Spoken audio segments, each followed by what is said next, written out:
It's also Taurus season, which means it's my birthday right when I get back from LA. That's besides the point. Happy Taurus. Rachel Zegler, the young actress handpicked by Disney to play the iconic role of Snow White, was once seen as the face of a new Hollywood generation.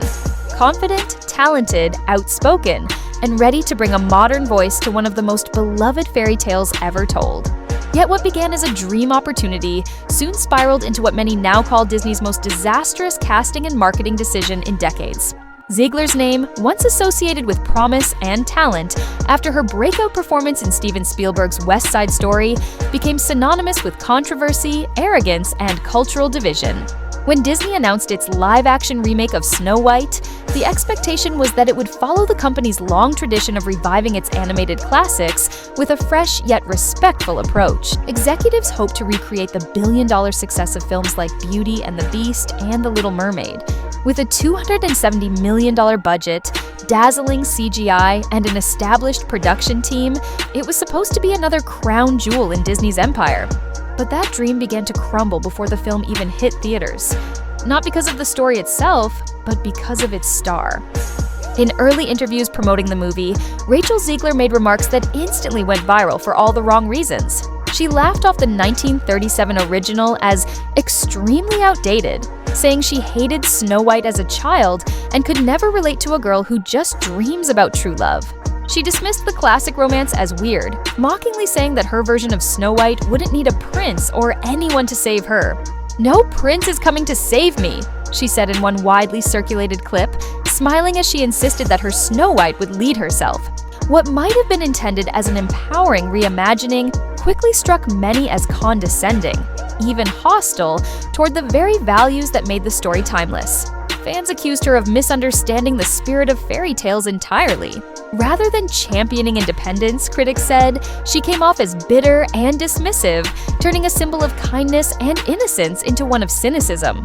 There seemed to be an underlying anger in her tone, a sharpness that audiences found jarring in a story meant to represent hope, love, and moral purity. As social media picked up on the interviews, outrage grew exponentially. On X, formerly Twitter, users flooded threads with side-by-side comparisons of Zegler's comments and clips from the original movie, asking how someone who hated the source material could be trusted to honor it. Hashtags like "I'm not my Snow White" and "Your boycott Disney" began trending within days. YouTubers and commentators from across the political spectrum joined in, with some mocking her as the princess who hates fairy tales, and others accusing Disney of pushing modern ideology at the expense of storytelling. Conservative pundits, including Candace Owens and Megyn Kelly, took direct aim at both Zegler and Disney's leadership. On her show, Owens criticized Zegler's attitude as arrogant and ungrateful, arguing that her behavior was proof that Hollywood had lost touch with its audience. She urged parents to boycott the film, saying, "If the person playing Snow White can't even pretend to like the story, why would you pay to see it?" Si quais un espo, Kelly echoed those sentiments, calling Disney's creative direction a self-inflicted wound that alienated both families and longtime fans. Disney tried to steer the conversation back toward the film itself, emphasizing its visual grandeur and diverse cast. But by then, the damage was irreversible. The narrative surrounding Snow White had shifted completely.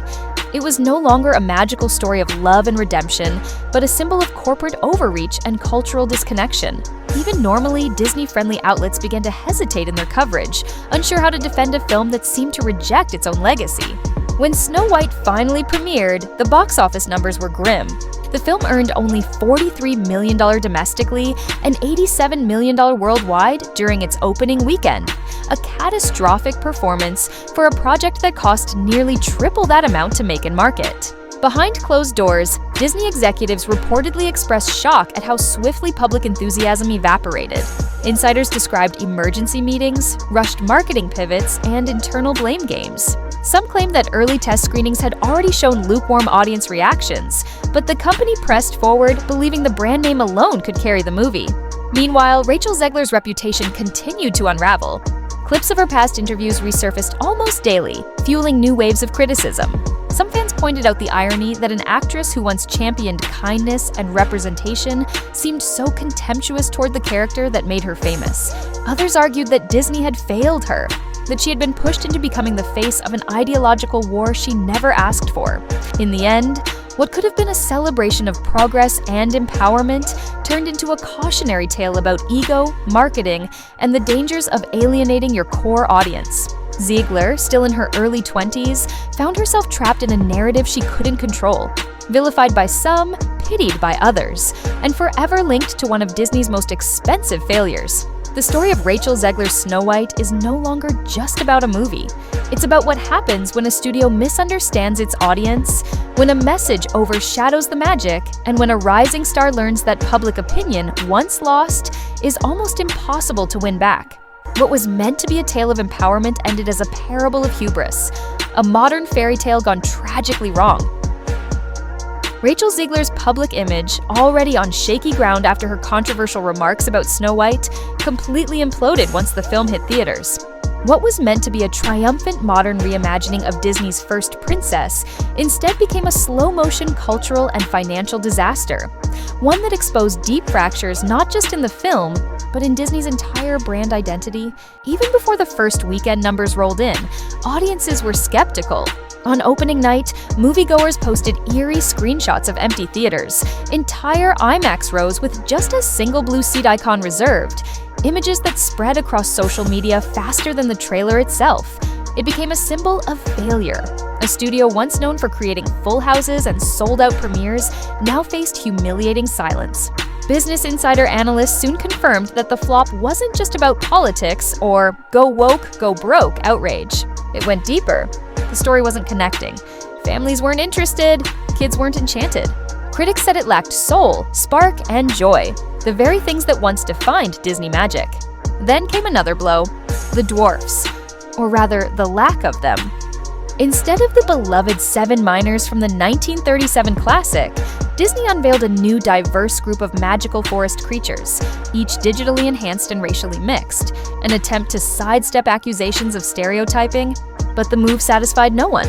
Advocates for the disabled community blasted the decision, saying it erased roles traditionally played by actors with dwarfism. Emmy-winning actor Peter Dinklage, who first raised concerns about the film years earlier, accused Disney of hypocrisy. "You're calling yourself progressive," he said, "but you're still retelling a backwards story." His criticism hit hard, reigniting debate about whether the company was truly inclusive or just performative. Social media users flooded timelines with memes comparing the cuddly, hand-drawn 1937 dwarfs to their uncanny CGI replacements. The images went viral. The old dwarfs were warm, expressive, and full of charm. The new ones looked, as one viral post put it, like AI-generated extras from a parody. The mockery was relentless. As the controversy over the dwarfs raged, things took an even darker turn.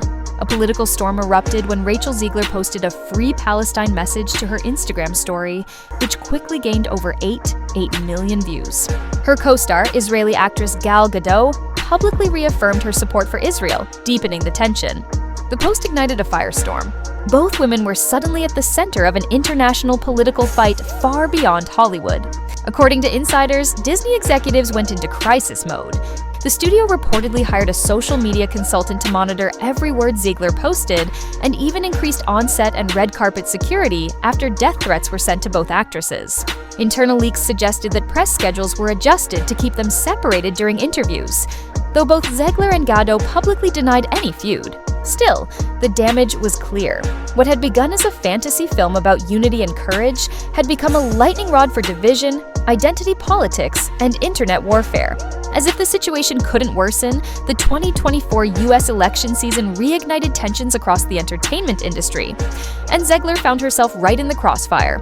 When Donald Trump clinched re-election, she took to Instagram in fury, writing, "May Trump supporters, Trump voters, and Trump himself never know peace." The comment was screenshotted, shared, and amplified by right-wing commentators within minutes. Outlets like The Blaze and Fox News replayed it repeatedly, calling it Hollywood elitism on full display.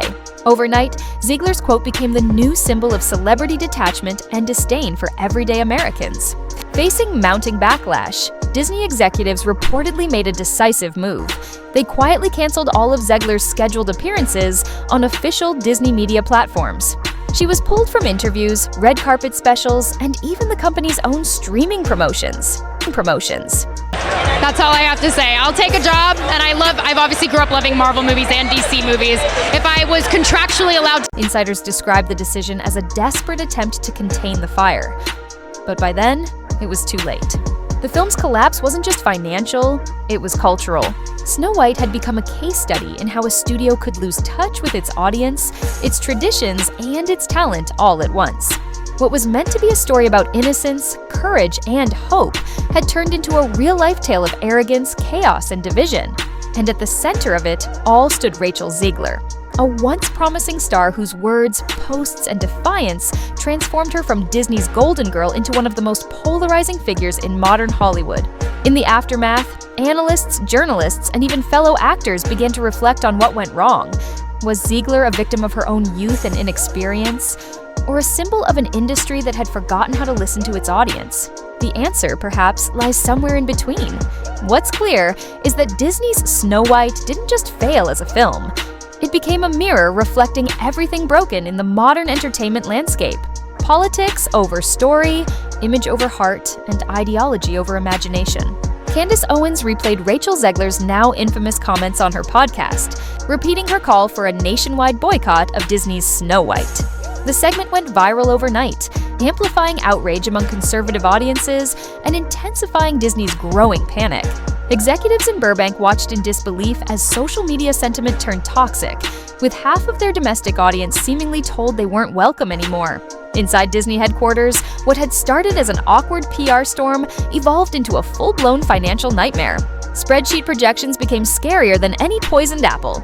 Internal reports estimated losses between 115 and 150 million. A devastating blow for a studio already struggling to recover its former magic. Behind closed doors, leadership meetings grew tense. Sources claimed the fallout from Snow White forced Disney to freeze development on its already announced Tangled remake and to quietly prepare for staff layoffs. One leaked internal memo carried a sobering admission. Nostalgia mining no longer guarantees ROI. For a company that had once turned every animated classic into a billion-dollar live-action success, from Cinderella to Beauty and the Beast, that single sentence hit like a cracked mirror. The golden formula that once seemed infallible was suddenly broken.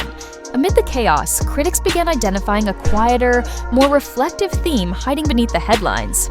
Beyond the debates about wokeness and cultural division, some argued that Snow White had accidentally revealed a deeper insecurity within Hollywood itself, an obsession with eternal youth and a fear of aging women. A Guardian essay noted that while audiences argued over political correctness, few discussed the underlying irony of the story. A movie supposedly about empowerment, still built on the premise that a woman's worth fades with every wrinkle.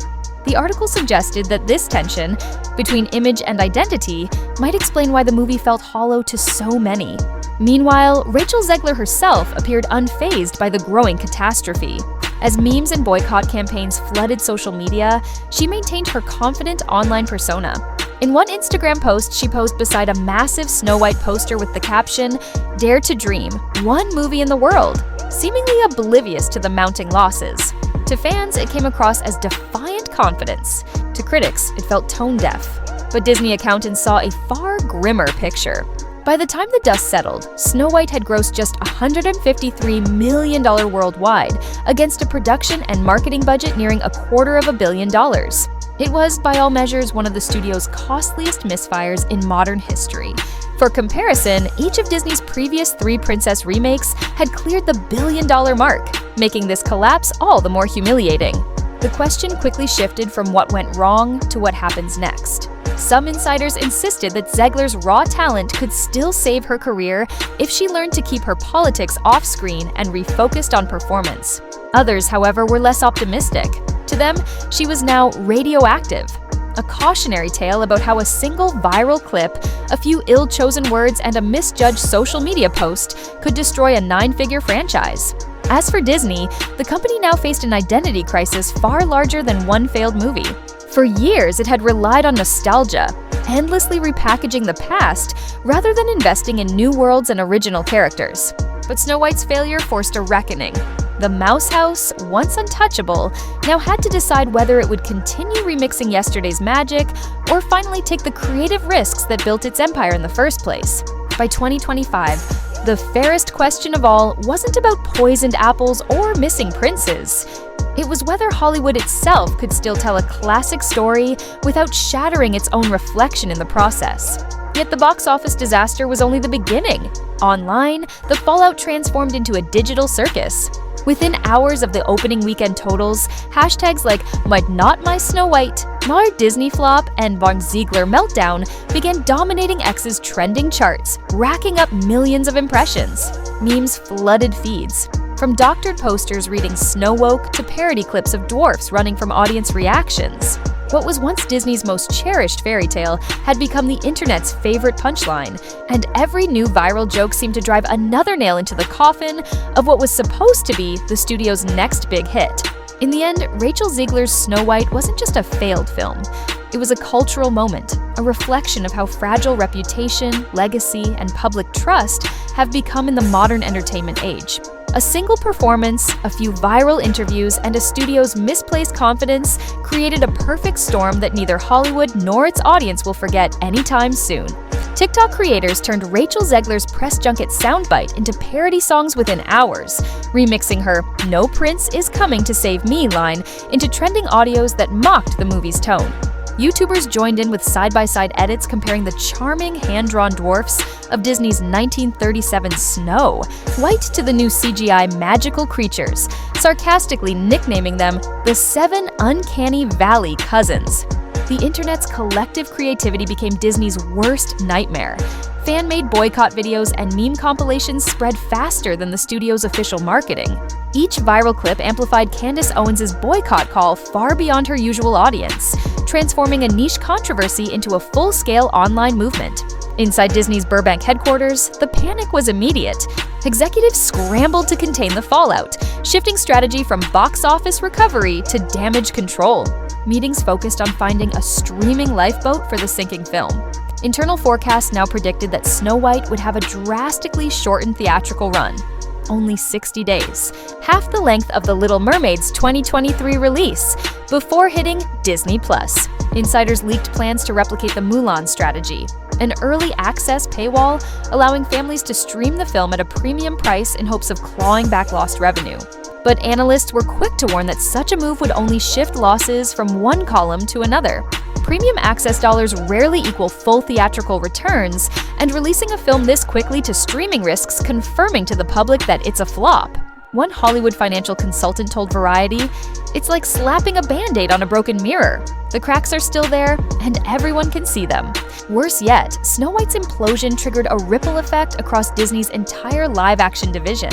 Multiple entertainment outlets confirmed that pre-production on the planned Tangled remake had been paused indefinitely. According to one studio source, "It's not canceled, it's cooling. No one wants to greenlight another $200 million nostalgia project right now." Investor confidence had taken a major hit. Rattled shareholders began pressuring CEO Bob Iger to pivot away from the remake-heavy strategy that had defined Disney's last decade.